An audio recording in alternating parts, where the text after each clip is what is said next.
सदा वसन्तं हृदयारविन्दे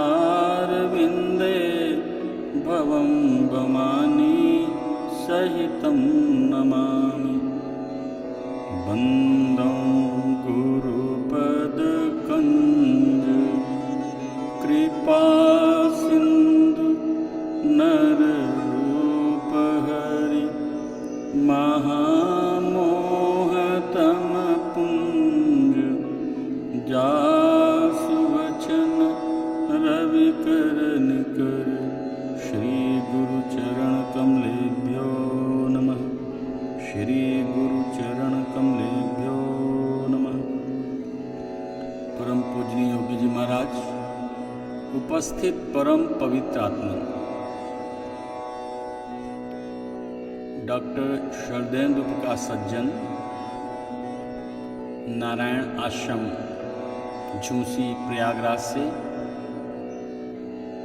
श्री रामचरितमानस के वैदिक सिद्धांतों एवं उनके वैज्ञानिक प्रयोगों के द्वारा मानव अपने जीवन काल में समस्त क्लेशों, शरीर के रोग, इंद्रियों की थकावट कमजोरी, मन की चिंता परेशानी, बुद्धि के भय अपमान और अहम के वियोग से किस प्रकार मुक्त हों, इसके प्रणेता परम पूजनीय श्री हृदयनारायण योगी जी का अबोध सेवक आज आप सबके समक्ष वर्तमान में जो कोरोना से एक समस्या हम सबके बीच में उत्पन्न हुई है, उसका समाधान हम कैसे करें। परम पूजनीय श्री योगी जी कहते हैं, श्री रामचरितमानस कलयुग में भगवान श्री राम का ग्रंथावतार है। यह हमारे जीवन का ग्रंथ है। इसमें कलयुग से उत्पन्न प्रत्येक समस्याओं का समाधान है। आपने पिछले हमारे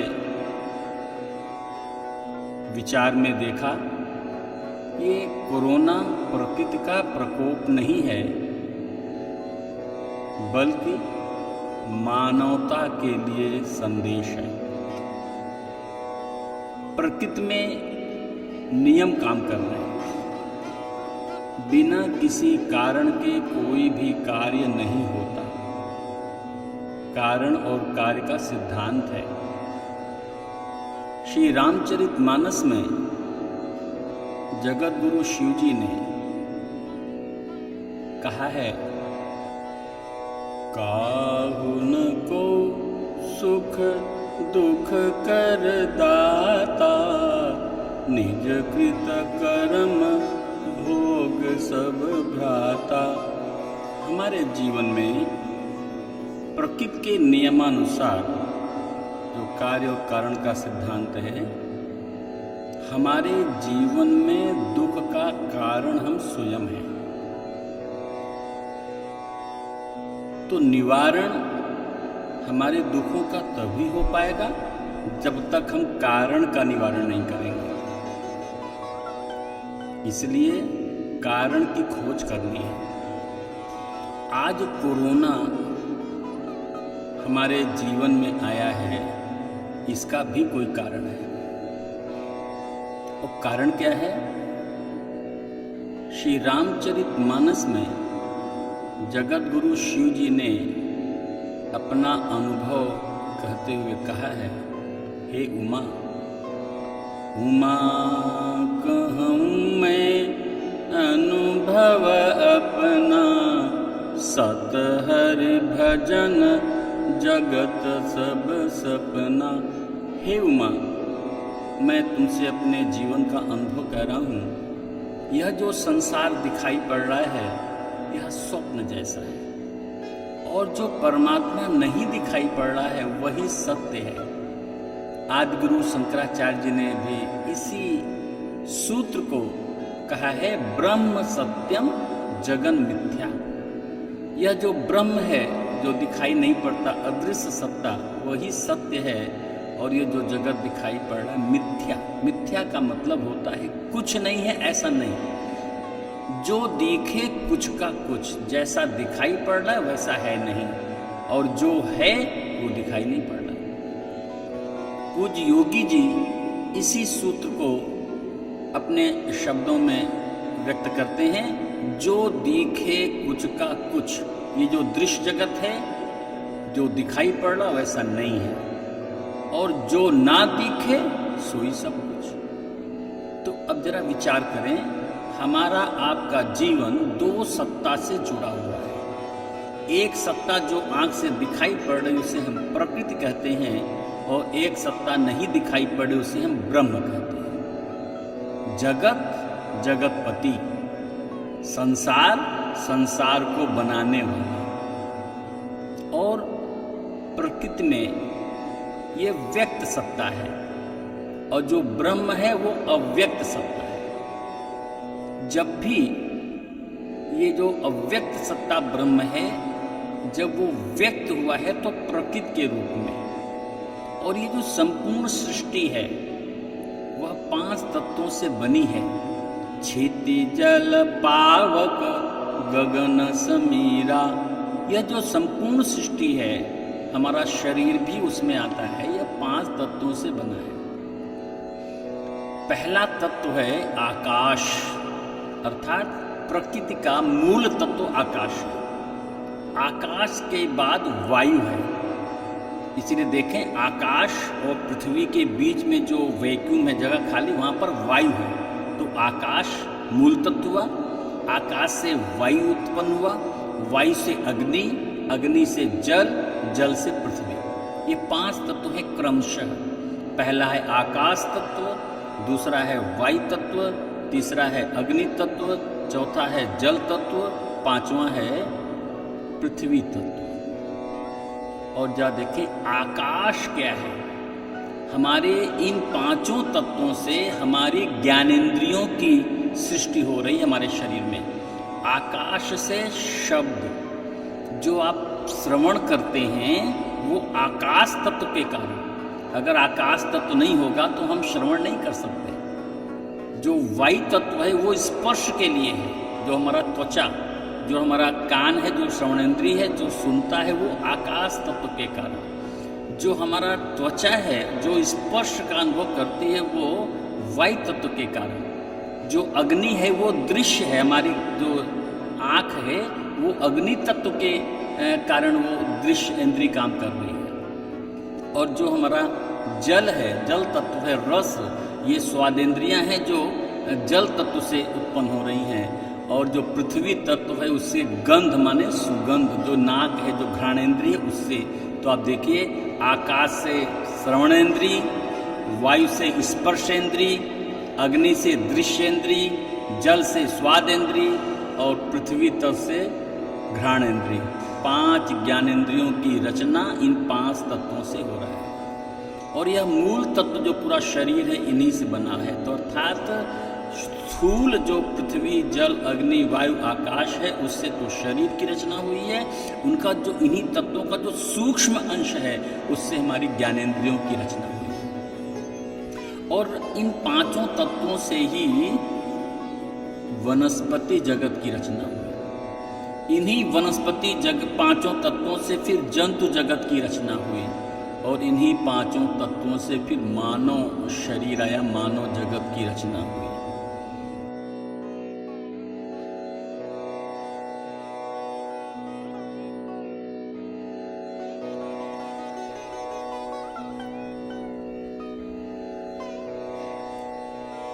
प्रकृति में कर्म का सिद्धांत केवल मानव जगत को मिला है। देवताओं को कर्म का अधिकार नहीं। जो गोलोक धाम में ब्रह्म है, साकेत धाम में, जो भी धाम है, जो भी भगवान का स्थान हमारे पौराणिक ग्रंथों में मिलता है, वह भी कर्म का अधिकार नहीं। कर्म का अधिकार केवल मानव जीवन को है। इसीलिए कहा गया कर्म प्रधान विश्व रचि राखा, जो जस करई सो तस फल चाखा।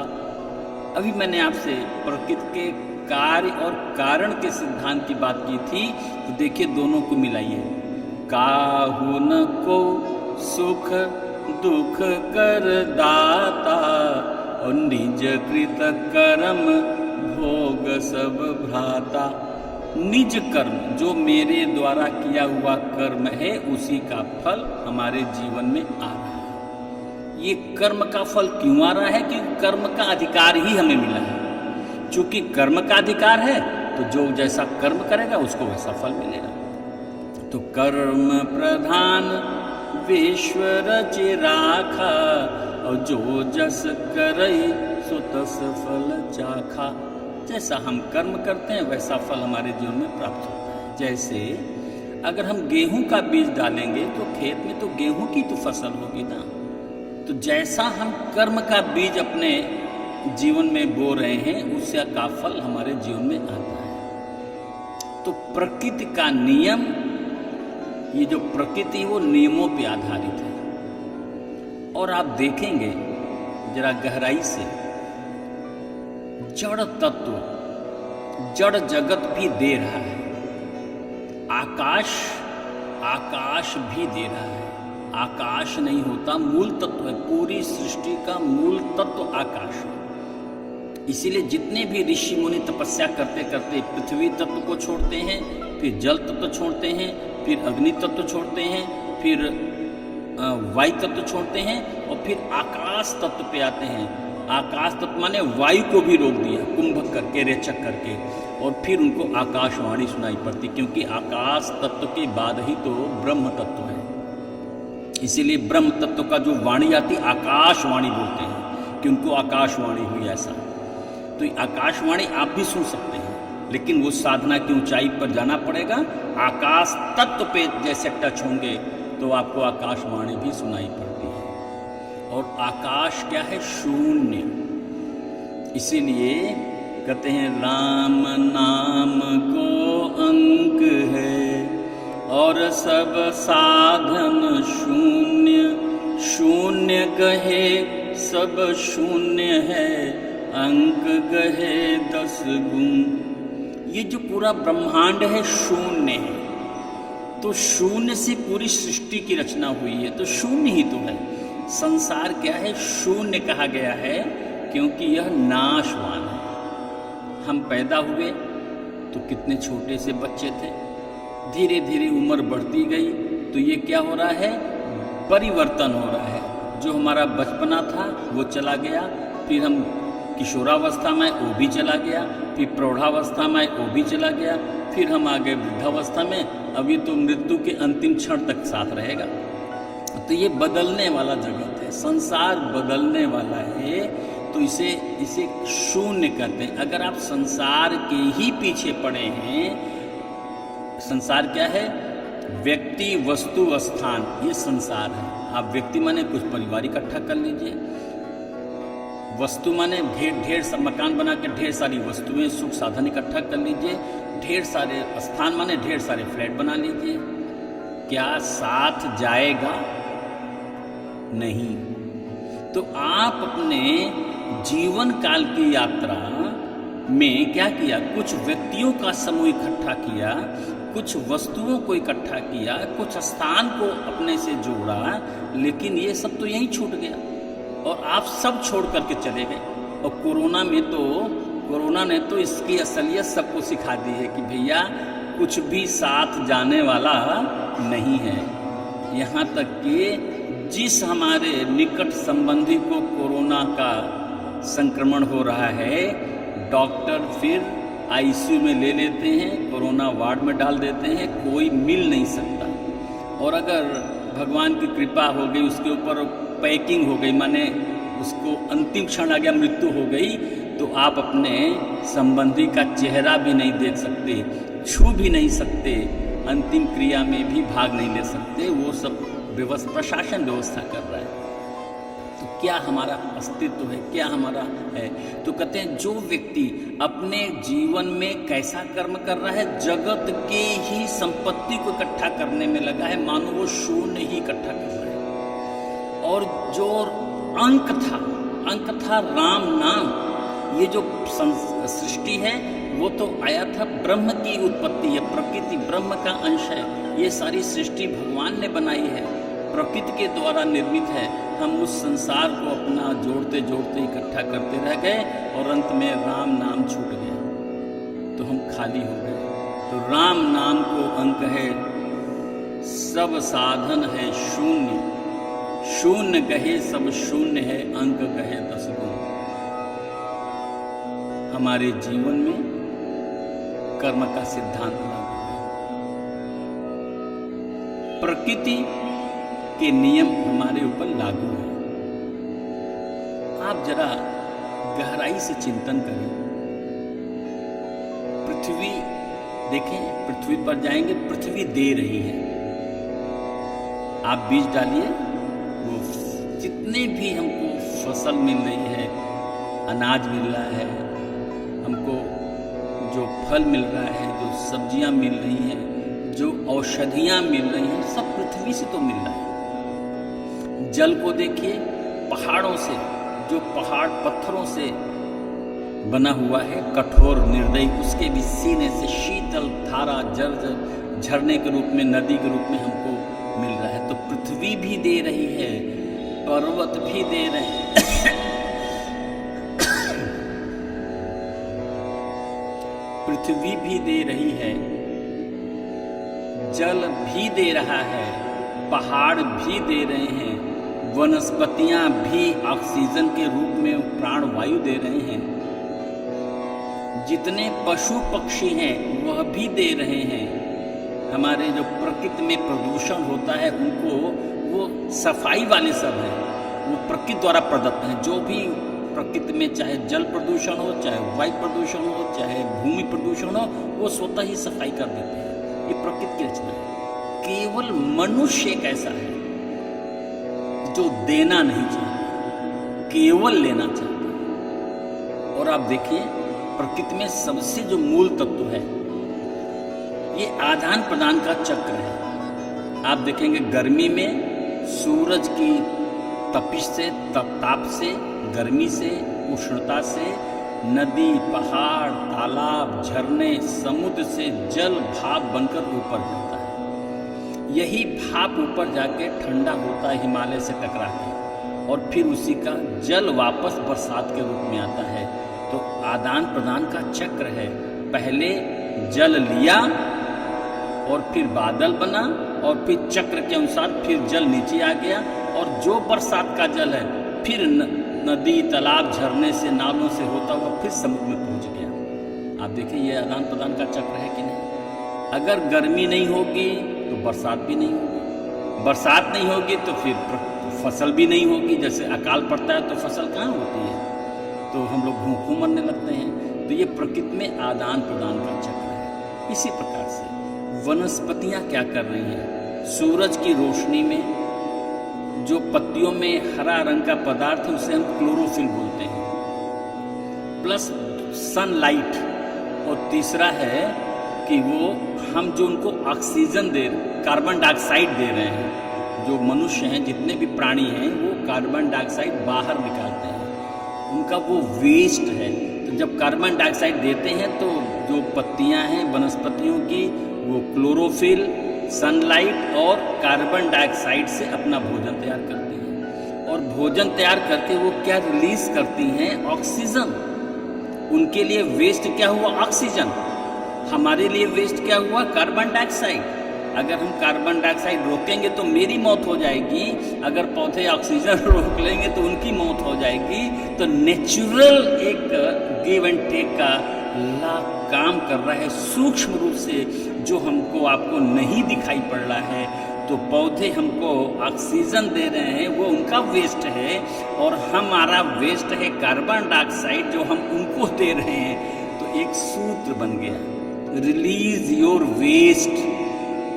आप अपने जीवन में जो वस्तु आपके उपयोग की नहीं है, चाहे वो कपड़ा हो, चाहे टाई हो, चाहे मोजा हो, चाहे बर्तन हो, चाहे फर्नीचर हो, चाहे कोई खिलौना ही क्यों न पड़े, चाहे कुछ बुक्स ही क्यों न पड़ी हो, जो आपके लिए वेस्ट है, आप उसको फ्रीली दें। फ्रीली फ्रीली दें, क्योंकि नेचर में क्या है, freely receive freely giving. Freely receive, हमने ऑक्सीजन को फ्रीली रिसीव किया है, इसीलिए हम कार्बन डाइऑक्साइड भी फ्रीली दे रहे हैं। जरा एक और विचार करो, क्या हम लोग किसी पेड़ के पास ऑक्सीजन लेने जाते हैं क्या? नहीं, वो प्रकृति स्वयं सप्लाई कर रही है।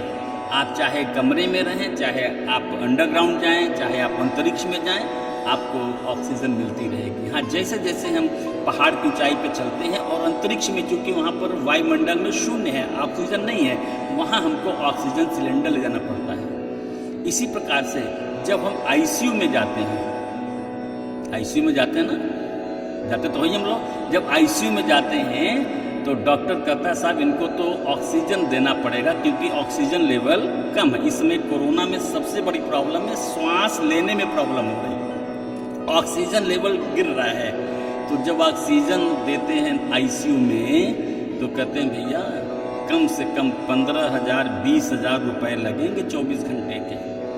वही ऑक्सीजन जो प्रकृति से आपको फ्री ऑफ कॉस्ट मिल रहा है, उसी ऑक्सीजन की वैल्यू कहाँ मिल गई? आईसीयू में। देखिए 10,000 मिनिमम है, मिनिमम 10,000 है। 10,000 से लेकर के जैसा जैसा जैसा आपका नर्सिंग हॉस्पिटल होगा, 5 स्टार है तो उसका कीमत बढ़ जाएगी। इसी प्रकार से तो जो ऑक्सीजन है ये कितना कीमती है। जैसे हम जो आप घर में जो जल की सप्लाई हो रही है, वो क्या है, वाटर का चार्ज नहीं दे रहे हैं हम लोग। आप बिल देखिए, लिखता है वाटर सप्लाई चार्जेस, और वाटर का मूल्य क्या है, 20 रुपए लीटर। अगर आप जाएंगे तो 20 रुपए लीटर है।